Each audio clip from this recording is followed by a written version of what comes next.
Bienvenue sur Africa 24 pour cette nouvelle édition de l'Africa Tonight. Voici les titres de l'actualité. En République démocratique du Congo, le chef de l'État Joseph Kabila a tenu un discours de 50 minutes devant le Congrès. Il a dressé un bilan élogieux de ses 17 ans à la tête du pays, sans évoquer son avenir politique, mais en confirmant la tenue des élections. Minata Samaté Sessouma, juriste et diplomate de carrière, a été élu en janvier 2017 commissaire aux affaires politiques de l'Union africaine. Sa commission est chargée des affaires humanitaires. Elle a notamment contribué à la signature du protocole sur la libre circulation des personnes et des biens. Et puis au Kenya, la 3e assemblée générale des actionnaires du fonds d'infrastructure panafricain Africa 50 s'est ouverte ce jeudi 19 juillet 2018 à Nairobi. Le président Uhuru Kenyatta a présidé l'ouverture des travaux. Au Congo, à 6 jours du dépôt des candidatures à la présidentielle, le chef de l'État, Joseph Kabila, a tenu un discours devant les 2 chambres du Parlement. Un discours très attendu, durant lequel il a défendu son mandat, chiffre à l'appui, croissance économique, inflation, réserve de change. Le président a souligné les progrès accomplis pour l'émergence d'un Congo fort et prospère. Le chef de l'État n'a toutefois pas donné d'indication sur son avenir politique. Écoutons son allocution. Le cadre des 3e consultations électorales fixées en décembre prochain reste donc maintenu.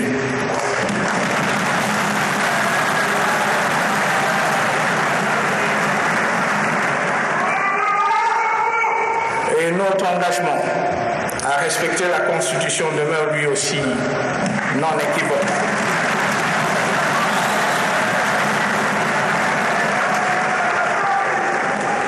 Je réaffirme donc que désormais, les élections en République démocratique du Congo seront réellement une affaire de souveraineté et qu'elles seront en conséquence entièrement financées par l'État congolais.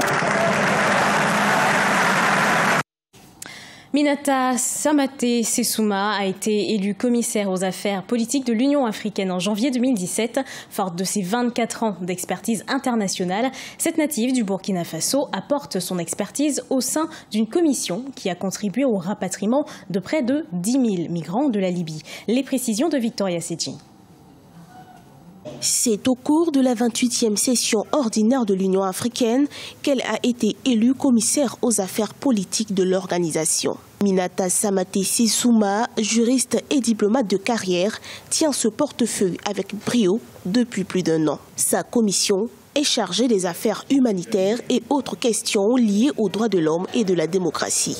À l'actif de cette commission, la signature du protocole sur la libre circulation des personnes et des biens. Nous avons aujourd'hui 31 pays qui ont signé ce protocole. Nous attendons que ces pays signataires puissent l'intégrer dans les législations nationales pour permettre aux citoyens africains de bouger librement sur le continent. Ancienne ministre chargée de la coopération régionale, Minata Samaté Sessouma a occupé les fonctions d'ambassadeur du Burkina Faso à Addis Abeba en Éthiopie, puis de directrice du mécanisme conjoint ONU-Union africaine pour le Darfour. Les chefs d'État et de gouvernement ont décidé de consacrer une année entière aux questions de réfugiés, de personnes déplacées sur le continent. On a à peu près 12 millions, c'est énorme. Et ça sera le thème de l'année 2019. Il s'agit de trouver les causes profondes. Il s'agit également de voir quelles solutions pour mettre fin à ces déplacements. Native du Burkina Faso, Minata Samaté Sessouma, qui a débuté sa carrière de diplomate en 1994, s'est engagée à contribuer à travers sa commission au renforcement de la démocratie et la bonne gouvernance avec la mise à disposition d'instruments juridiques efficients. 24 ans d'expertise internationale qui seront bénéfiques au continent africain. À près de 10 jours de l'élection présidentielle au Mali, les 24 candidats doivent relever le défi de la mobilisation des jeunes. L'enjeu, montrer à la jeune génération l'importance de la prochaine élection présidentielle pour le pays. Pour encourager les Maliens à retirer leur carte d'électeur, le gouvernement envisage de déclarer des journées citoyennes 2 jours chômés. Regardez ce sujet de la rédaction. La prochaine élection présidentielle du Mali se déroulera le 29 juillet 2018. Les 24 candidats en lice sont officiellement entrés en campagne le samedi 7 juillet. Ils font face à plusieurs défis, dont celui de la mobilisation de la jeunesse, le principal facteur de développement du pays. Il est nécessaire de former les jeunes au processus électoral.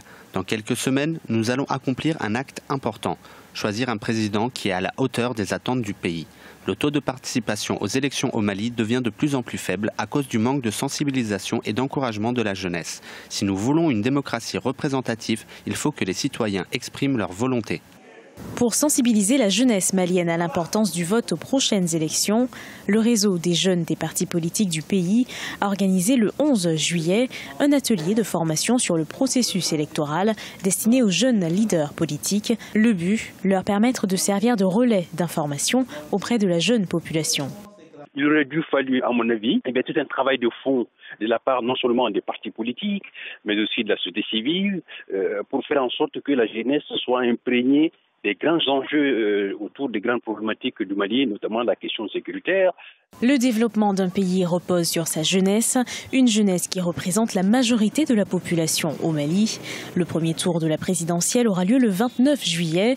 Pour encourager les Maliens à retirer leur carte d'électeur, le gouvernement envisage de déclarer des journées citoyennes, 2 jours chômés. Troisième assemblée générale du Fonds d'infrastructure panafricain Africa 50. Il s'est ouvert ce jeudi 19 juillet 2018 à Nairobi au Kenya. Une rencontre qui regroupe des acteurs clés des secteurs publics et privés sur le financement des infrastructures en Afrique autour des actionnaires du fonds. Reportage de nos envoyés spéciaux à Nairobi, Richard Togbe et Jean-Paul Ouedraogo. La troisième assemblée générale des actionnaires du Fonds d'infrastructure panafricain Africa 50 s'est ouverte ce jeudi 19 juillet 2018 à Nairobi au Kenya en présence de nombreuses sommités. Le président Uhuru Kenyatta, qui a présidé l'ouverture des travaux de cette troisième assemblée, a salué le rôle clé du Fonds Africa 50 dans le financement des infrastructures du continent. Il ne fait aucun doute que Africa 50 développe une nouvelle approche quant à l'investissement dans les infrastructures sur le continent et chacun doit jouer sa partition. Voilà pourquoi je suis heureux d'annoncer ce jour le doublement de l'apport du Kenya à Africa 50 qui sera désormais porté à 100 millions de dollars. Avec plus de 890 millions de dollars de capital engagé, soit un portefeuille d'investissement en pleine croissance, Africa 50 s'est engagé à accéder et à accompagner la construction d'infrastructures en Afrique. Il a ainsi déjà investi dans des centrales solaires en Égypte et au Sénégal. Ce que je peux dire, c'est qu'en peu de temps, nous sommes devenus opérationnels et menons un large éventail d'activités. Et nous espérons encore investir davantage dans ce pays. Mais pour atteindre nos objectifs, nous avons besoin d'augmenter notre capital au-delà des 890 millions de dollars que nous avons aujourd'hui. Nous accueillerons donc avec gratitude tout nouveau membre qui voudra nous rejoindre et nous remercions déjà le Kenya qui a annoncé l'augmentation de son capital.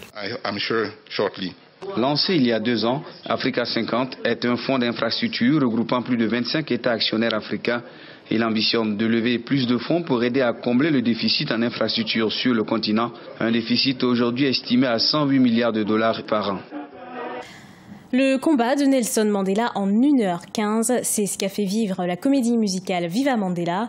À titre posthume, l'artiste Cherif Bakala lui a rendu hommage à travers cette comédie musicale qui a eu lieu ce 18 juillet 2018 à l'Institut français du Congo. Objectif, transmettre les valeurs du courage, d'unité et d'amour de celui qui a libéré le peuple sud-africain de l'apartheid. Reportage de notre correspondant de Vapanzou. C'est tout le combat de Nelson Mandela qui a été résumé en 1h15 dans cette comédie musicale de l'artiste et metteur en scène Cherif Bakala, intitulée Viva Mandela, ce mercredi 18 juillet 2018 à Brazzaville. En ce jour où l'humanité a célébré le Mandela Day, le sens de ce spectacle visait à lui rendre hommage. Le sens de Viva Mandela, c'était d'abord de le rendre hommage, parce que c'est un grand personnage, et voilà. Donc on ne pouvait pas s'en passer. Il a montré au monde entier, à l'Afrique tout entière, combien de fois le pardon est important. C'est vraiment un exemple à suivre. C'est un humaniste et nous avons le droit de suivre son exemple. Nelson Mandela a lutté pour la fin de l'apartheid en Afrique du Sud et Australe. 5 ans après sa disparition, son courage, son humanisme et son grand amour inspirent toujours. Ce que nous retenons, c'est l'amour qu'il avait pour son pays, le respect pour les autres, les valeurs qu'il défendait, la dignité, et son parcours nous inspire chaque jour. But what I've also learned from this play. Ce que je retiens de cette pièce, c'est l'unité.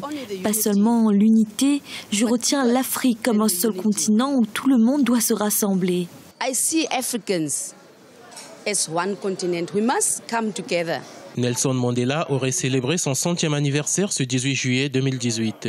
Né il y a un siècle à Mvezo en Afrique du Sud, il est décédé le 5 décembre 2013 à Johannesburg.